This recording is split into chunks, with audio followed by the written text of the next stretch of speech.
যেটাকে সবচাইতে বেশি সম্মানীয় বলে মনে করি সেটা হচ্ছেন আমাদের মাননীয় শিক্ষামন্ত্রী। তিনি যে অ্যাপ্রোচটা দেখিয়েছেন সেই অ্যাপ্রোচটা হচ্ছে গিয়ে সঠিক, উনি অনুতপ্ত বিষয়টা নিয়ে দুঃখিত, সেটা হচ্ছে গিয়ে মেন।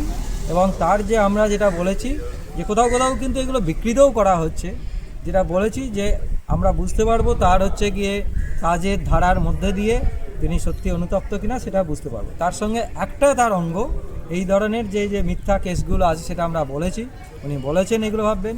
কাজেই এই জায়গাটাকে রাজনীতির ওই জায়গায় আমরা যাব না, ওটা আমাদের কাজ না, সেটা রাজনীতিবিদরা, আমরা সেগুলোকে উপেক্ষাই করছি।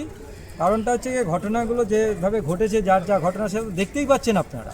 এটা নিয়ে তার নতুন করে বলার কোনো দরকার হয় না, আমাকে সেটাকে করার দরকার হয় না যে ওই ঘটনার মধ্যে যে সেই সময় ছিলই না, ও যে সময়টা ঘটেছে সেই সময় তারপর তো সেই সময় হসপিটালে ভর্তি, সেটা তো আপনারাই বুঝতে পারছেন, সেখানটা তো আমার আর বলার কোনো দরকার হয় না।